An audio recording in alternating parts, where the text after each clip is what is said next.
everybody, and welcome back to another video. And if you're here for the very first time, it's a pleasure to meet you. I'm Jane and my husband Mike is behind the camera. We're British early retirees, we've got no debt and we've paid off the mortgage, and we live a thrifty, frugal and money-saving life here in Brittany in northwest France. And every Friday we bring you something food related.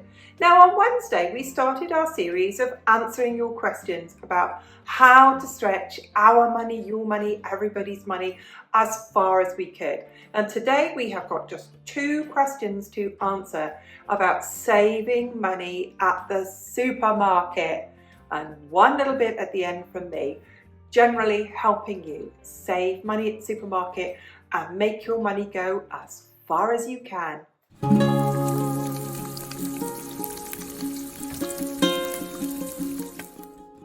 First question comes from English learning expert, and you ask, does cooking from scratch add up?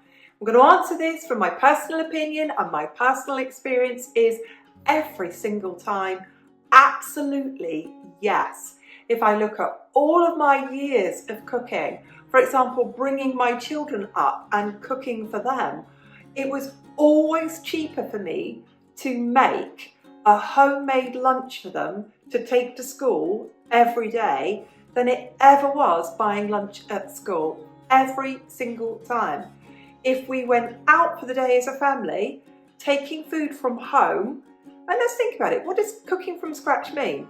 It means a pot of plain yogurt with a bit of fruit in it and a squirt of honey on top. That, as simple as that, can be cooking from scratch.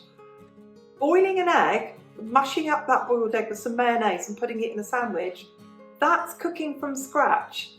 And I think we need to get into ourselves as well and really feel comfortable about ourselves, that cooking from scratch is just basically, you get a piece of chicken out of a packet, you put it on a baking tray, you put it in the oven with a drizzle of olive oil on it and a sprinkle of salt and pepper, you cook it, you eat it with a baked potato and some slices of tomato. That is cooking from scratch. Anything that we do at home is going to be cheaper at all than eating out. It's going to be cheaper at all than eating it ready-made. If you buy yourself a chicken and just cook the pieces, take it all apart and put it in sandwiches, it's going to be cheaper than you buying chicken sandwiches. I've got some ideas for you here today. It's about knowing your unit prices and then knowing how something's going to cost. So I'm going to hold this up to you, that way up. So my pot of creme fraiche is £1.82. I would use a third of that in a cheese sauce, 60 cents. That is my bag of grated cheese, my Italian hard grated cheese, 140, I think it's 144, 140, so that's 70. 70, add 60, we're at €1.30. That is cheese sauce, and that's all that's in it. A sprinkle of salt and pepper, no additives, no chemicals, no guar gum, no thickeners, no stabilizers, and all of those things that they add in there that have come out of a lab, not a field. It's not real food. So that is cheese sauce. You add those two together, you add salt and pepper, you heat them together in a pan, you pour it over your fish or your vegetables. That's cheese sauce. It's very quick and simple to make. It's just a very simple example for you. I've got some more examples for you. When you know your fruit and vegetables and you know what's in season, you're eating what's seasonal, you're going to eat what's freshest, you're going to eat what's cheapest. At the moment, for example, I can buy kiwis and pears really cheaply, so I can put those in just about anything. Let's talk more about cooking from scratch. So we've talked about a cheese sauce. A casserole. Casseroles are something that are so easy to make. They are meat, they are onions, they are gravy, they are stock, they are vegetables. Put into a pot, put into your slow cooker or put into your oven, and that's it. Add a baked potato to it. What can you buy that's cheaper than doing that? The other part of this I'm going to talk about is batch cooking. When it comes to things like making cottage pie, lasagna, baking moussaka, anything like that, they are so simple to make and bulk out with some more vegetables. We can add grated carrot and grated celery and grated onion to anything at all. We can add a tin of lentils. We can add lentils that we've added in dry and then add in more liquid. We can bulk that out. When it comes to cheese sauces that I've already shown you there, they're so simple and cheap to make. And we can cook that in advance. We can freeze that in advance. Every single time, cooking yourself from scratch is going to be cheaper. I know people are going to leave comments, and I'm going to empathise with them, that if you live in countries where they work you like a dog and you've got to work 80 hours a week, yeah, I can understand you're going to be absolutely exhausted, but all of us here, we don't do that. In the UK, we didn't do that. We worked a 37-hour week, and that meant we could go home and put a meal on the table. And I want to leave you with this before I go on to the next question. When we talk about cooking from scratch, I want to remind you that a boiled egg on toast is cooking from scratch. A tomato sauce that you've made from a tin of tomatoes with some onions and garlic that you've fried in olive oil, that you've blended together and poured over pasta, that's cooking from scratch. And it will always be healthier than something you've got out of the freezer, ready-made, that's come out of a factory and not a kitchen. And it'll be, dare I say it, probably healthier too.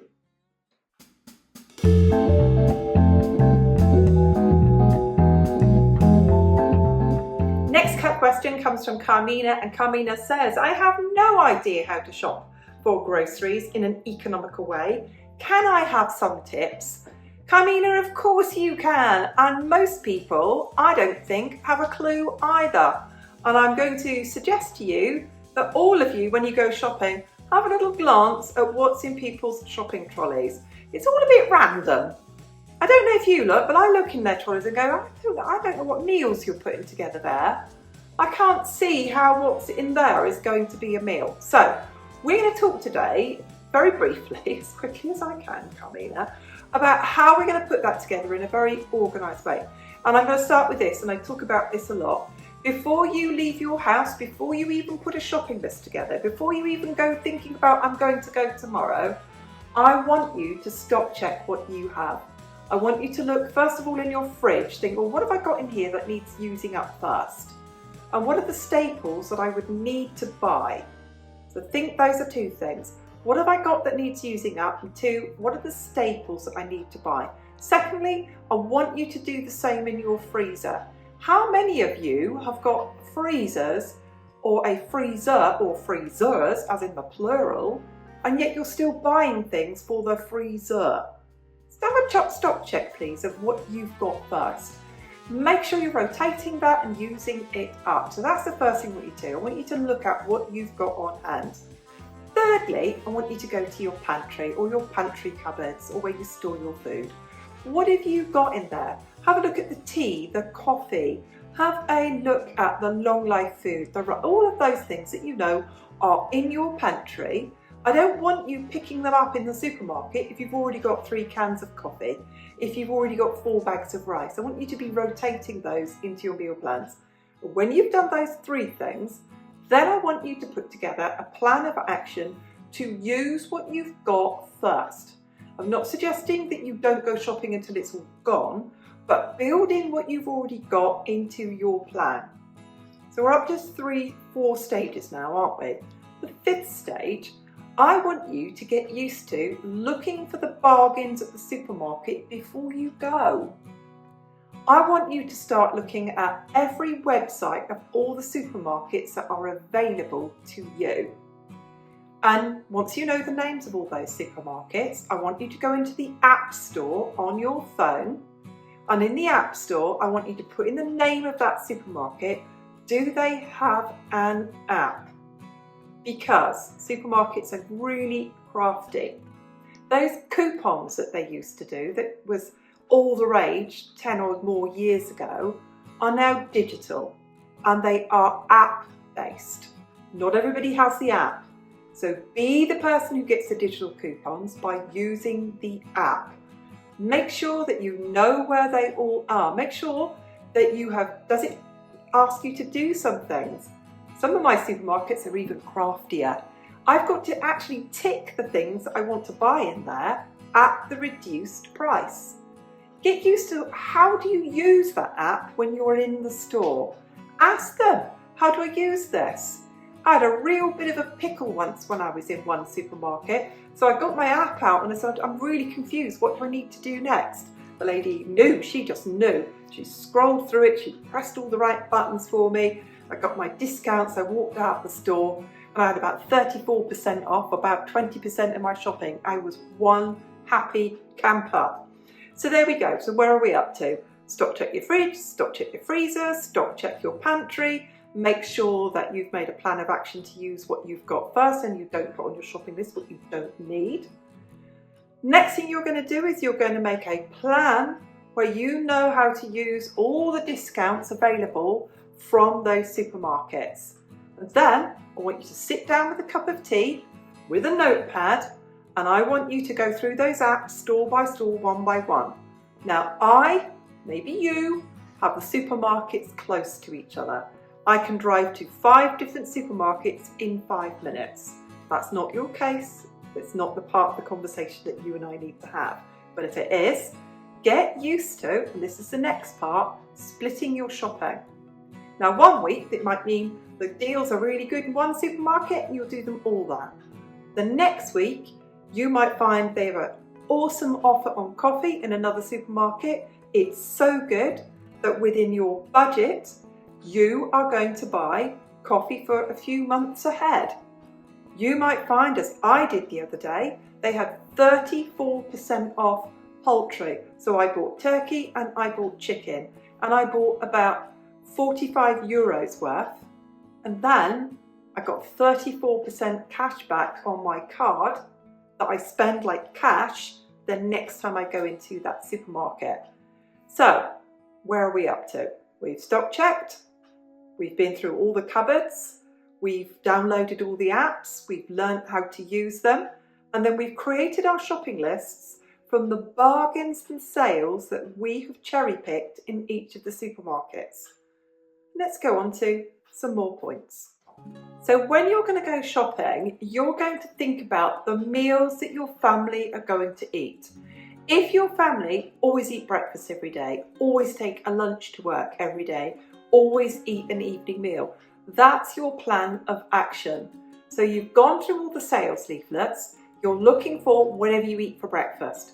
If you eat toast for breakfast in the morning or you eat cereals for breakfast in the morning, you are looking for those offers. You're also going to be looking, Carmena, because you eat breakfast in your house and you eat toast for breakfast, you're going to get into the store and you're going to go straight away to the part of the store where they sell the discounted bread. Because once you've got that home, you're going to pop that in your freezer for the next couple of weeks.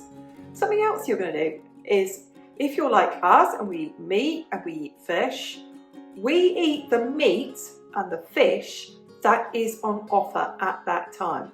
So at one stage, pork was on offer and I got I got about 5 pork roast joints in my freezer. I didn't pay more than €2 for a single one of them. They can sit in the freezer until we're ready to eat them. They'll be good in there for 6 months. There are some items coming that are so expensive that I only buy when they are on offer. Chicken is one of those. I was waiting and waiting and waiting, and a chicken offer came up, and now I've got chicken dinners in there for at least 10 separate dinners packed away. So something else that I do, and I think it's a really good thing to do, when I get in the store and I've got my list, I know I need meat, I need fish, I need dairy products, I know what I need, it's on my list, is I go straight to the sales section where everything is on a short date. And if you're like me, you've got a freezer, you can do that. Now I only ever buy minced beef or ground beef when it is on offer and it's on a short day and it needs to come home, it needs to go in the freezer. It's expensive, so that's the only time I buy it. But I make sure when I'm there as well, Carmena, that when I'm looking in the reduced section that I'm not swayed by anything else. I'm looking for meat. I'm looking for the reduction, so I make sure I really focus on that. So we're in the store, we're buying what's on offer. So at the moment, I've shared this. Kiwi fruit pears, they're on offer, so that's our fruit of the day at the moment. I'm going straight to the reduced section. I'm looking for, if I was to eat bread, which I don't, but that would be where I'd get the bread section from. Supermarkets have always got reduced bread. They've always got some reduced vegetables, and they've always got their fruit and veg that's on sale. I hope that helps you, Carmina. There's loads of tips there for you, and I know loads of other people are going to have tons as well.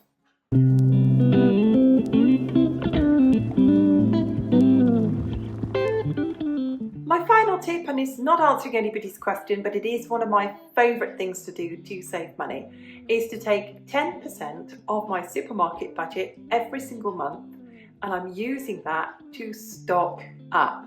So when I see those bargains, like the chicken that I bought that I put away in the freezer, that comes out of that 10%, and obviously the little bit extra that I was going to buy for meat anyway, or spend on meat anyway. But that 10% doesn't always have to be a food item. You could be like me and have a supermarket budget. Ours is $300 a month for all food, all drink, all toiletries, all cleaning products, everything. And within that month, I'm making sure that I'm buying those bargains when I see them and tuck them away. So there's always coffee, there's always bags of flour, there's always a bit more fish in tins or tins of vegetables, all those staples that I can just tuck away that I just add to. And once you've developed that good pantry keeping method and you're adding to it a bit more each month, you end up topping up your freezer, topping up your fridge, and topping up your pantries, and it gets easier. I know all of you are going to have loads of brilliant ideas on keeping your supermarket budget down, and I love to hear from you. And thank you so much for watching, and we'll see you soon. Bye for now.